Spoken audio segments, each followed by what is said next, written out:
I wanted to be something effective in the society.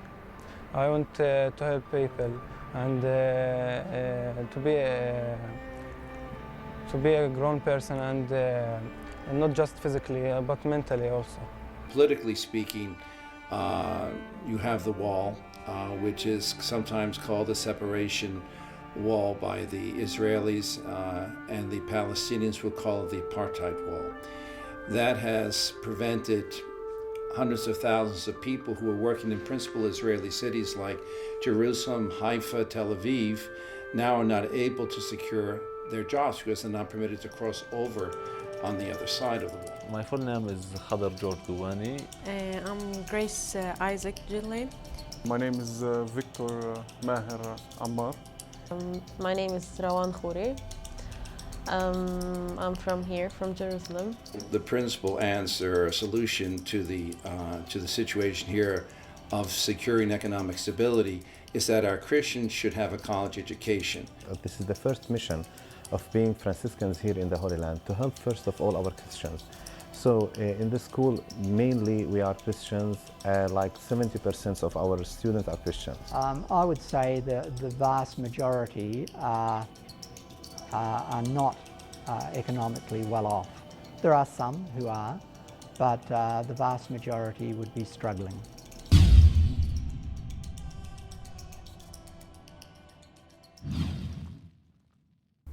I was thinking about going to university. I was wishing to go to university, but you know, economically and financially, it's not very easy to go and study whatever you want in a country like this, because financially, I come from a very small family, and I know my father capacity, and I know my capacity too, and it was very hard for me to decide where and what to do.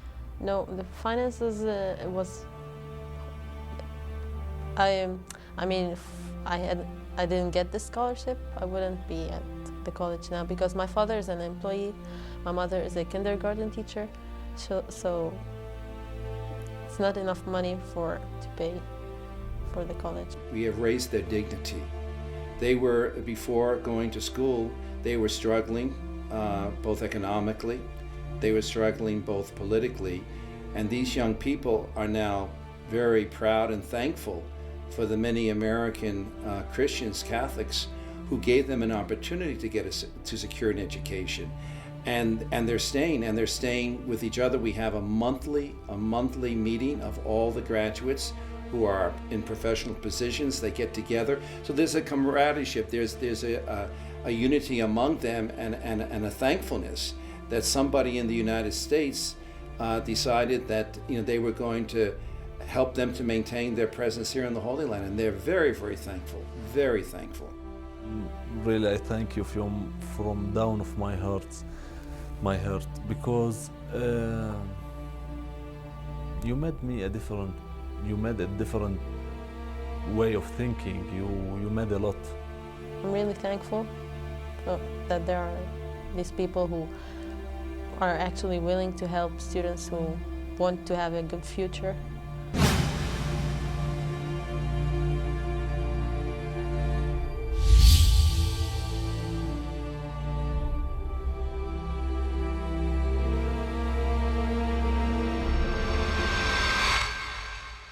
Most church officials are saying that in 60 years, if nothing is done to stem this Christian exodus, then Christianity will disappear from the very place where Christ founded his church.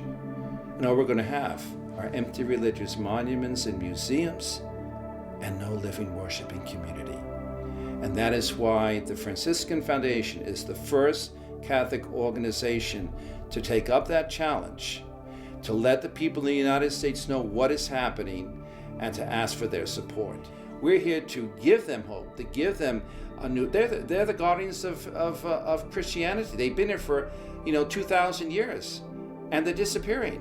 And if we don't have a sense of who we are as Christians, if we don't have a sense of our religious roots and heritage, my question then is, how can we call ourselves Christians?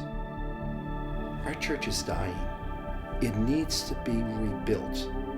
And the only way it's going to be rebuilt is by telling our brothers and sisters of this great family of Christianity what has happened to their brothers and sisters in the Holy Land. And somehow, some way, we will become their voice, we will become their platform, and we will become their lobby. After I had the scholarship, everything was changed, and I started looking at my life. I started realizing where I'm going, and I draw my track, and I'm following it right now, and I'm supporting it right now, and I want to continue with it. It's very emotional. Nobody can describe how hard it is to stay in such a country, and nobody can describe how I feel, because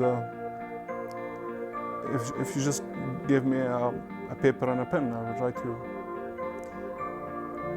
exactly what I feel. But actually, it's it's like when you just drop a piece of food to somebody who's in the middle of the sea, who's drowning.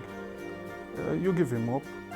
You just lift him up, and you just hold on. Somebody will help you. And that's how I felt. It was amazing.